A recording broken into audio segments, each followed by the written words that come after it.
Hello everyone.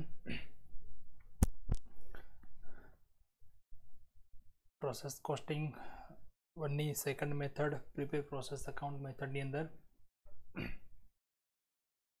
અગાઉ આપણે અલગ અલગ ક્વેશ્ચન જોયા.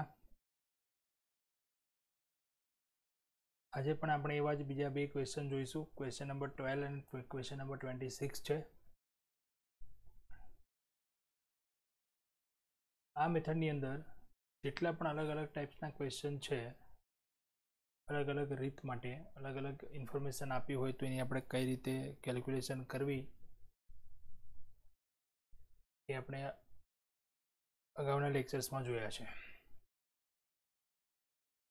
લાસ્ટ લેક્ચરમાં આપણે પ્રોસેસ કમ્પ્લીટ થયા પછી જે ટ્રાન્સફર કરીએ છીએ નેક્સ્ટ પ્રોસેસમાં, તો એમાંથી અમુક પર્સન્ટેજ નેક્સ્ટ પ્રોસેસમાં લઈ જઈએ અને અમુક પર્સન્ટેજ જે છે એ આપણે સેલ કરી દઈએ. એ ટાઈપનો ક્વેશ્ચન જોયો હતો.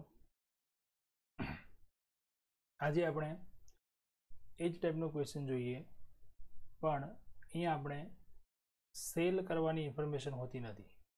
થોડું કંઈક અલગ છે, ક્વેશ્ચનમાં જોઈશું. બરાબર છે? તો સ્ટાર્ટ કરીએ. Question number 12. Modern Foundries Limited. બરાબર છે? ચલો પહેલા તો ક્વેશ્ચન જોઈ લઈએ શું કહે છે.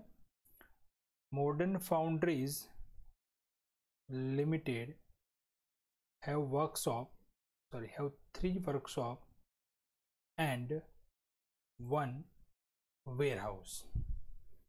Details of cost and production for the year ending 31st March 13 as follows. Details આપણને પ્રોવાઈડ કરી છે, મતલબ એક કંપની છે, એમની પાસે 3 અલગ અલગ વર્કશોપ છે અને એક એમનું વેરહાઉસ છે. હવે અહીંયા સૂચના આપી છે તો workshop A, workshop B and workshop C. જો રો મટીરિયલ યુઝડ ત્રણ પ્રોસેસમાં છે. પ્રોસેસ એમાં પણ છે, પ્રોસેસ બીમાં પણ છે. અહીંયા વર્કશોપ છે તો વર્કશોપ એમાં પણ છે, વર્કશોપ બીમાં પણ છે અને વર્કશોપ सीમાં પણ છે. આપણે આવો ક્વેશ્ચન પણ જોયેલો કે જે નવી પ્રોસેસમાં નવા એડિશનલ ઇનપુટ પણ હોય. 1 ટનની કોસ્ટ આપી દીધી, direct wages, direct expense. Total weight loss in process, પ્રોસેસમાં કેટલા વેઇટનું લોસ જાય છે એ પણ આપી દીધું. Transfer to production to workshop B at cost price. જો અહીંયા બી વર્કશોપમાં એટ કોસ્ટ પ્રાઇસ ટ્રાન્સફર કરવાનું છે 20%. અને બીજું શું કહ્યું છે લાસ્ટમાં જુઓ, sent to warehouse to the cost price at a cost price. Sell કરવાનું કીધું નથી. જ્યારે આપણે અગાઉનો ક્વેશ્ચન જોયું એમાં શું હતું, ટ્રાન્સફર કરવાનું હતું આપણે 70% પ્રોસેસ બીમાં અને 30% કરી દેવાનું હતું સેલ. પર્સન્ટેજ જે પણ હતા તો સેલ કરવાનું કહ્યું હતું, તો ત્યાં આપણને સેલ પ્રાઇસ આપી હોય. અહીંયા આપણે સીધું આને ક્યાં લઈ જવાનું છે, વેરહાઉસમાં. બરાબર છે? તો એ પર્સન્ટેજ આપેલા છે 20% અને 80%. તો અહીંયા આપણે વર્કશોપ એ, બી અને સી આટલા જ એકાઉન્ટ બનાવવા પડશે. વર્કશોપ એનું સ્ટોક એકાઉન્ટની જરૂર નથી, વર્કશોપ બીના સ્ટોક એકાઉન્ટની ના, કારણ કે અહીંયા જરૂર શાના માટે નથી, તો સેલ નથી કરતા એટલા માટે. મતલબ આના પર વર્કશોપની એની અંદર જ્યારે પ્રોસેસ વર્ક પૂરી થાય છે તો એને પછી જે છે એ સીધું આપણે વેરહાઉસમાં લઈ જઈએ છીએ. એને અહીંયા સેલ નથી કરતા, વેરહાઉસમાં લઈ ગયા પછી એને સેલ કરવામાં આવે છે. બરાબર છે? You are instructed to prepare process cost sheet for the year ending 31st March 2008 and find cost per ton of each process. આપણે દરેક પ્રોસેસની પાછી કોસ્ટ પણ ગણવાની છે અને આપણે અકાઉન્ટ્સ પણ તૈયાર કરવાના છે દરેક પ્રોસેસના. બરાબર છે? તો ચલો જોઈએ અહીંયા.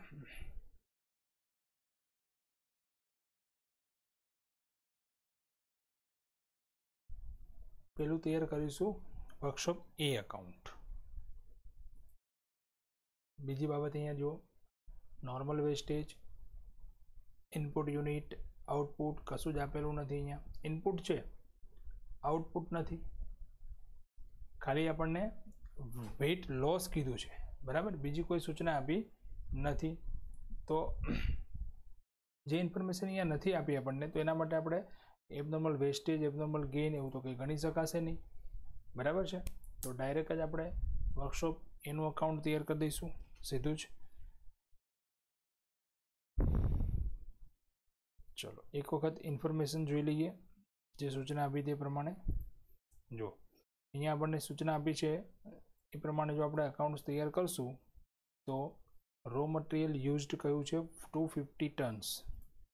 તો ડેબિટ સાઇડ લખી દઈશું રો મટીરિયલ 250 ટન્સ એટલે 250 ઇન્ટુ 120 તો 30,000 થઈ જશે. પ્રાઇસ પણ આપેલી હતી, વેજીસ 85,800, ડાયરેક્ટ એક્સપેન્સ છે 13,800. ઓકે, ત્યાર પછી વેઇટ લોસ.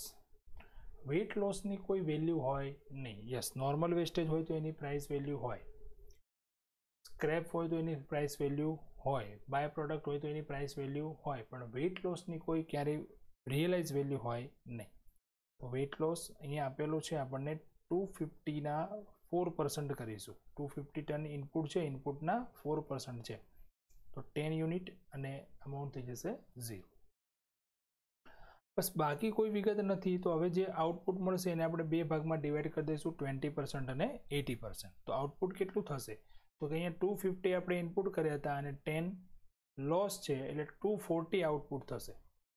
અહીંયા કોઈ રિયલાઇઝ વેલ્યુ પણ નથી તો એની કોસ્ટ ગણવી હોય તો પર યુનિટ કોસ્ટ એટલે આનું ટોટલ થઈ જશે 1,29,600 અને એને 240 યુનિટ વડે ડિવાઈડ કરી દઈશું. 10 વેઇટ લોસ માઇનસ કરીએ તો આઉટપુટ આપણને 240 મળે ને, 240 થી ડિવાઈડ કરીએ તો આપણને કોસ્ટ મળશે 540 અને આઉટપુટ જે છે એ આઉટપુટ મળશે આપણું 240.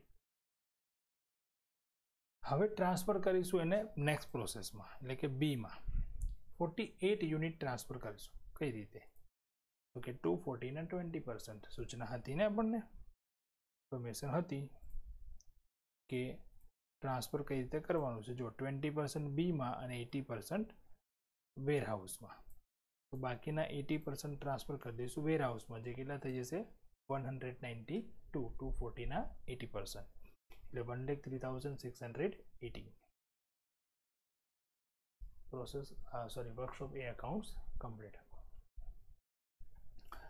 વર્કશોપ બી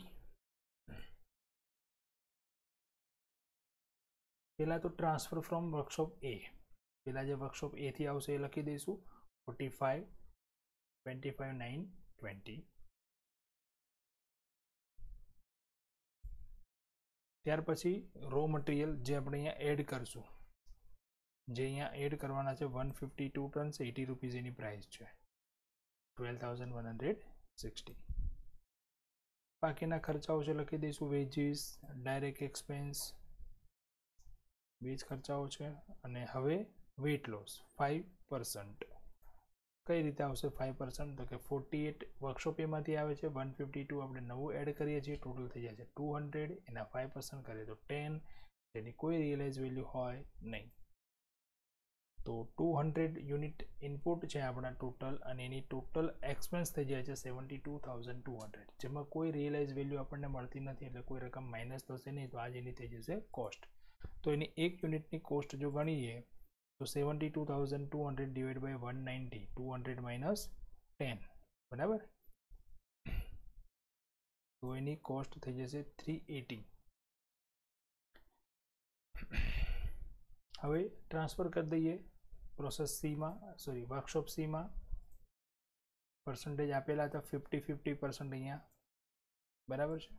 તો 50% એટલે 95 અને એની કોસ્ટ થઈ જશે 36,100. વર્કશોપ ડી વેરહાઉસમાં ટ્રાન્સફર થશે 50%. Now process workshop B accounts B complete. Workshop C account, workshop C એકાઉન્ટ્સની અંદર પહેલાં તો ટ્રાન્સફર લખી દઈશું, ટ્રાન્સફર ફ્રોમ વર્કશોપ બી 95. ત્યાર પછી મટીરિયલ જે આપણે અહીંયા એડ કરવાનું છે 145 ટન્સ, 50 રૂપીઝ એની પ્રાઇસ છે, વેજીસ આપેલી છે અને એક્સપેન્સ છે, બરાબર.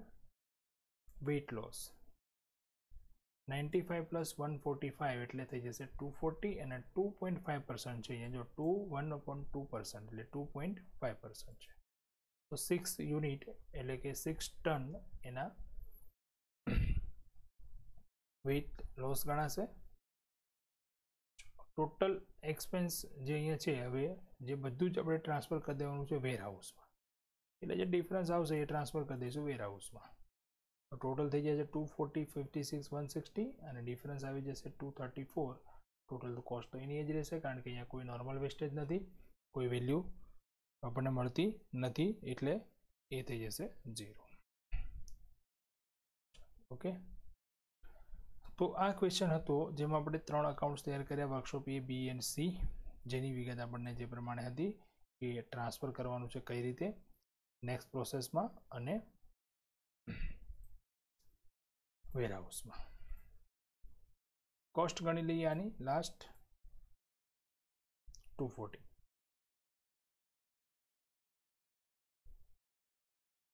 રેડી.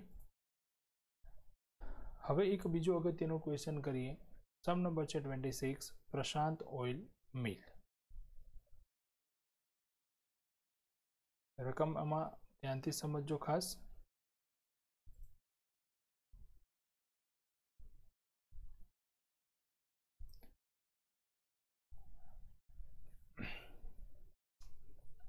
ક્વેશ્ચન કોઈ પણ આપણે સોલ્વ કરીએ ને, ખાસ તો પહેલા એની ક્વેશ્ચનની અંદર શું કહેવા માંગે છે ખાસ સમજવું જોઈએ.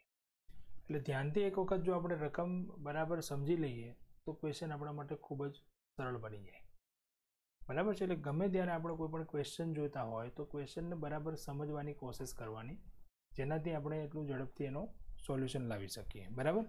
ચલો, અહીંયા સૂચના આપી છે પ્રમાણે The following details are extracted from the costing records of the Prashant Oil Mill for the year ended 31st March 2030.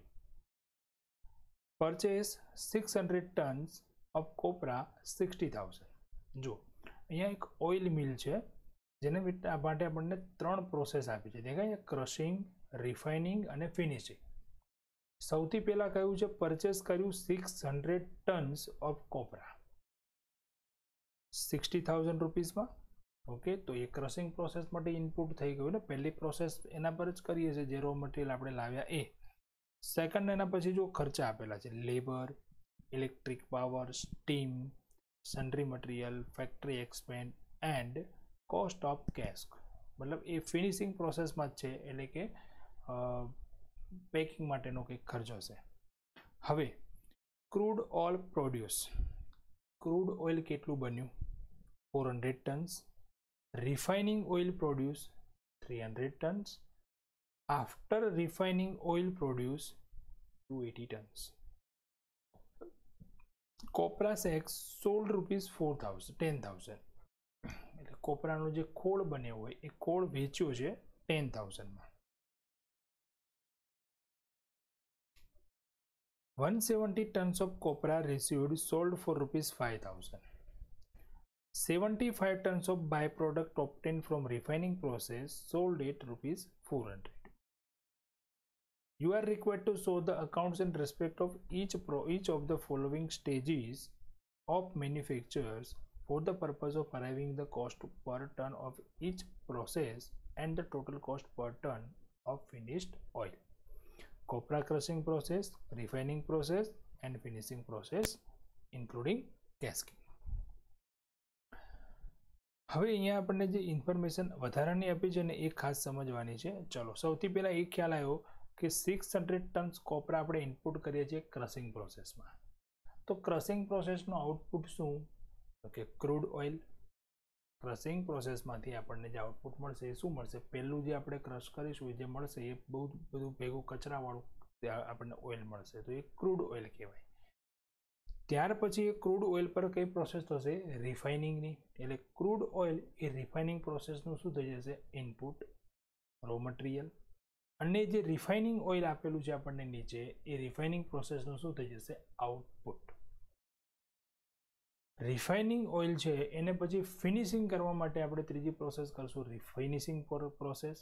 તો રિફાઇન કરેલું જે ઓઇલ છે, રિફાઇનિંગ ઓઇલ, એ ફિનિશિંગ પ્રોસેસ માટે શું થઈ જશે? Raw material. After refining oil જે મળે છે એ ફિનિશ કર્યા પછીનું આપણું નેટ જે ગુડ પ્રોડક્ટ આપણે જે જોઈએ, લાસ્ટ પ્રોડક્ટ, એ આપણને મળી. બરાબર છે. તો આ તો ત્રણેય પ્રોસેસનું આપણને આઉટપુટ અલગ અલગ રીતે આપી દીધું. હવે જે વિગત છે જો કોપરાસ એક્સ સોલ્ડ 10,000, કઈ પ્રોસેસમાં લઈશું આને? 170 tons copra residue sold for 5,000 rupees, એ પણ કઈ પ્રોસેસમાં લઈશું? 75 tons of by product obtain from refining process, આ તો કહી દીધું છે કે રિફાઇનિંગ પ્રોસેસમાં બાય પ્રોડક્ટ મળે છે અને એ બાય પ્રોડક્ટ આપણે સેલ કરી છે 400 રૂપીસમાં. It's okay. તો આ જે બંને છે એ બંનેને આપણે કઈ પ્રોસેસમાં લઈશું, એ પ્રોસેસ અહીંયા એકદમ પ્રેક્ટિકલી આપી છે, જેનું આપણે એઝ્યુમ્પશન કરી શકીએ કે આ પ્રોસેસમાં આ વસ્તુ અહીંયા થઈ હશે. બરાબર છે. તો પહેલું છે કોપરા સેક્સ ક્યારે સેલ કર્યું હશે? તો ક્રશિંગ પ્રોસેસમાં સેલ કર્યું હશે. કોપરા ક્રશ કર્યા પછી જે કોપરાનો કૂચો નીકળ્યો હશે કોપરા સેક્સ કહેવાય એને, જે આપણે વેચ્યું હશે ક્યાં? ક્રશિંગ પ્રોસેસની અંદર જ સેલ કરીશું. બરાબર છે. ત્યાર પછી કોપરા રેઝિડ સોલ્ટ, તો એ રિફાઇનિંગ પ્રોસેસમાં મળે. ક્રશ કર્યા પછી જે ક્રૂડ ઓઇલને અલગ કરવામાં આવે ને, એટલે એના પર જે મોટો મોટો કચરો હોય એ કાઢી લેવામાં આવે. રિફાઇનિંગની અંદર એકદમ પછી એને રિફાઇન કરે એટલે જે બધો જ કચરો જે હોય એ નીકળી જાય, તો ત્યાં જે મળે એને કોપરા રેસિડ્સ કહેવાય.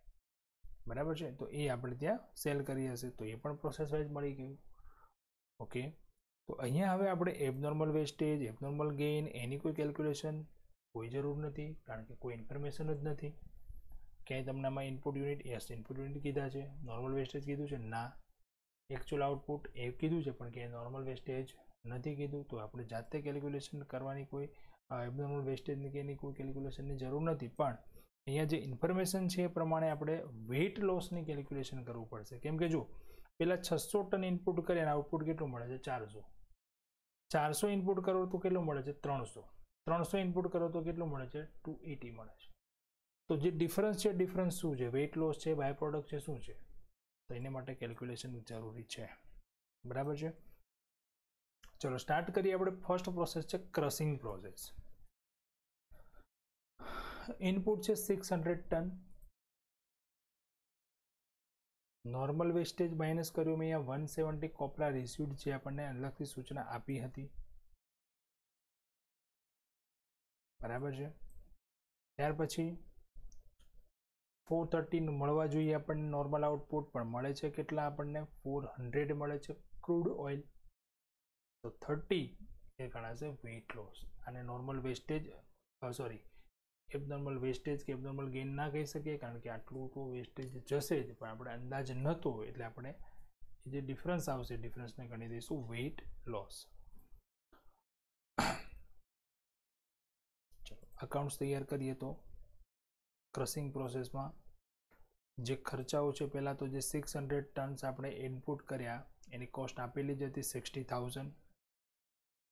ત્યાર પછીના ખર્ચાઓમાં લેબર આપ્યું હતું. આ જે ખર્ચાઓનું લિસ્ટ આપેલું છે, લિસ્ટ જ સીધે સીધું આપણે અહીંયા લખી દેવાનું છે. Electricity, power, steam, sundry material, factory expense. બરાબર છે. હવે ક્રેડિટ સાઇડ કોપરા રેસિડ, જે નોર્મલ વેસ્ટેજ હતો અહીંયા એ સૂચના આપી હતી ને 170 ટન્સ સેલ કર્યું આપણે 5,000માં. બરાબર. વેઇટ લોસ એની કોઈ વેલ્યુ હોય નહીં. યસ. આ એક ઇન્કમ આપી હતી, એ ધ્યાનમાં લેજો ખાસ. અહીંયા કોપરા સેક્સ સોલ્ડ 10,000, સોરી કોપરા સેક્સ એટલે જે કોથળામાં કોપરા ભરીને આપવામાં આવે એની વાત કરી છે. તો એ તો ફર્સ્ટ પ્રોસેસમાં જ ગણાશે ને. રો મટીરિયલ જ્યારે લાવશો તમે એમાં ભરીને, તો એના પર ક્રશિંગ કરીને પ્રોસેસ કરી દીધી. હવે એ જે આપણે ભર્યા હતા એનું જે પેકિંગ, એની આપણે કોઈ રિક્વાયરમેન્ટ નથી, તો સેલ કરી દઈશું. સેલ કરશો તો એની તમને એ વેલ્યુ મળશે, એટલી કોસ્ટ એની ઘટી જશે, એટલે આપણે અહીંયા જમા બાજુ લખી દઈશું 10,000. 600 યુનિટ્સ છે અને 97,000 એની કોસ્ટ છે, સામેની બાજુ આપણે બાદ કરીએ આ બંને ઇન્કમ મીન્સ કે જે સ્ક્રેપ વેલ્યુ હતી એ, તો રિફાઇનિંગ પ્રોસેસમાં જે ટ્રાન્સફર કરીશું એ થઈ જાય છે 400 tons and 82,000 rupees any price. Divide કરો એટલે એની કોસ્ટ આપણને મળી જાય. તો એ પ્રમાણે કોસ્ટ જે ગણવાની કીધી છે એ પ્રમાણે કોસ્ટ પણ ગણી શકીએ આપણે.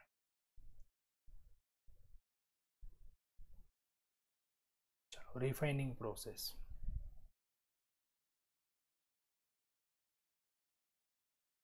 $400 ટન્સ ઇનપુટ કરીશું જે આપણે ક્રશિંગ પ્રોસેસમાંથી આવ્યા. અચ્છા, નોર્મલ વેસ્ટેજ 75 કઈ રીતે આવે છે? અહીંયા તો જો 70 ટન બાય પ્રોડક્ટ કીધું તો આપણને રિફાઇનિંગ પ્રોસેસમાં બાય પ્રોડક્ટ મતલબ નોર્મલ વેસ્ટેજ પણ એને કહી શકીએ કારણ કે એની વેલ્યુ હોય છે. અહીંયા બાય વેસ્ટેજ લખી બાય પ્રોડક્ટ લખો તો પણ ચાલે. નોર્મલ આઉટપુટ 325 મળવા જોઈએ પણ મળે છે કેટલા? 280 મળે છે, 300 મળે છે સોરી રિફાઇનિંગ પ્રોસેસમાં. તો 25 શું ગણાશે? Weight loss. સૌથી પહેલા તો લખશું ટ્રાન્સફર ફ્રોમ ક્રશિંગ પ્રોસેસ, ત્યાર પછી ખર્ચાનું તો લિસ્ટ કમ્પ્લીટ આપેલું જ છે. જો એકાઉન્ટ્સ બનાવવું એકદમ ઇઝી છે. અહીંયા લિસ્ટ જે આપ્યું છે આપણે સીધા એના ડેબિટ સાઈડ જ લખવાના છે. ખાલી કેલ્ક્યુલેશન અગત્યની ક્યાં આવે છે? Abnormal wastage, abnormal gain, weight loss, અને જ્યારે આપણને લેબર અને ઓવરહેડ ન આપ્યો હોય પણ એબનોર્મલ ગેઇનની વેલ્યુ આપી દીધી હોય તો એના પરથી રિવર્સ કેલ્ક્યુલેશન કરી અને આપણે ખર્ચાઓની કેલ્ક્યુલેશન કરવી. આ અગત્યના પોઈન્ટ છે ચેપ્ટર માટે ખાસ. બરાબર છે? સ્ટીમ, સન્ડ્રી મટીરિયલ્સ, ફેક્ટરી ઓવરહેડ, ખર્ચા બધા આવી ગયા. સામેની બાજુ લખી દઈએ બાય પ્રોડક્ટ 75 400 સેલ કરી હતી ને? યસ, 1 યુનિટ નહીં, ટોટલ 400 હતા. વેઇટ લોસ 25, કોઈ વેલ્યુ નથી એની. 1,18,000 ટોટલ કોસ્ટ થઈ ગઈ.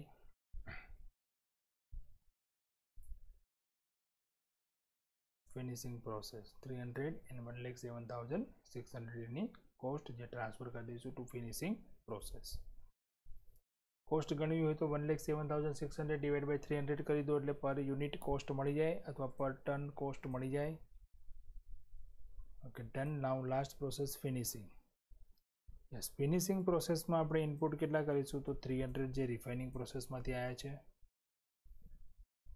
અચ્છા, હવે અહીંયા નોર્મલ વેસ્ટેજ કંઈ જ નથી કારણ કે કોઈ સૂચના જ નથી. આ હતું એ ક્રશિંગ પ્રોસેસ માટે હતું. રિસીપ્ટ જે સેલ કરી એ પણ ક્રશિંગ પ્રોસેસનું જ હતું અને જે બાય પ્રોડક્ટ હતી એ રિફાઇનિંગનું હતું. અને ફિનિશિંગની અંદર તો પેકિંગ જ કરવાનું હોય છે તો કોઈ વેસ્ટેજ નથી. પણ આઉટપુટ કેટલું થાય છે? 300 જ થાય છે.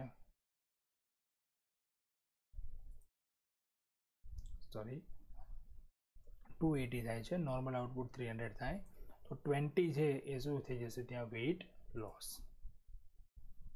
ઓકે, ચલો રિફાઇનિંગ પ્રોસેસનું અકાઉન્ટ તૈયાર કરીએ તો ફર્સ્ટ ટ્રાન્સફર કરશું. Transfer from process refining process,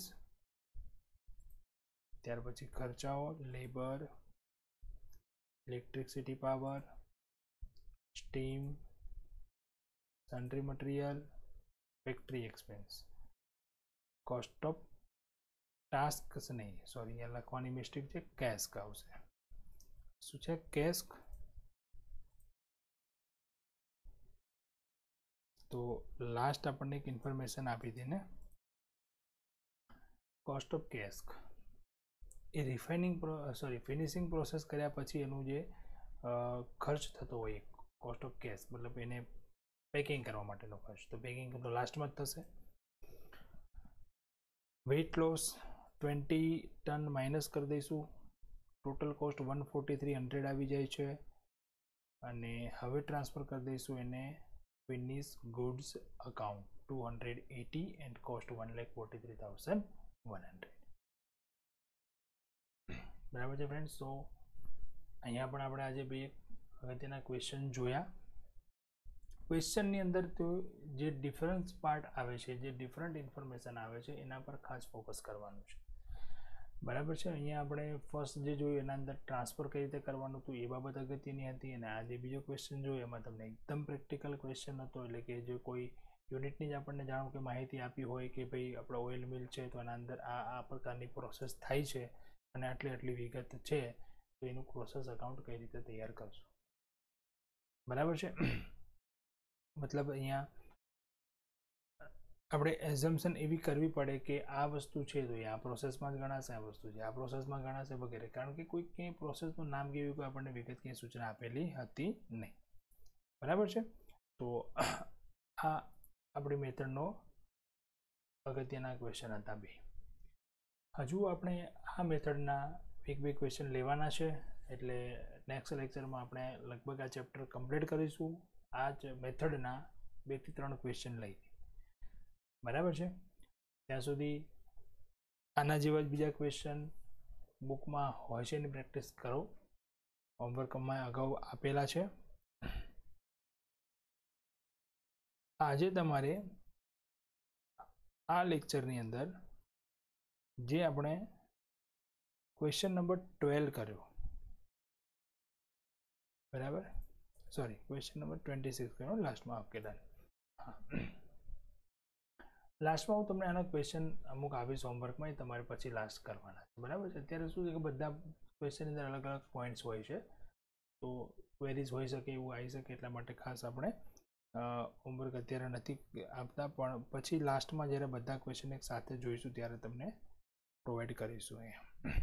okay, ચલો ફ્રેન્ડ્સ, તો જય પ્રભુ ટુ ઓલ ઓફ યુ.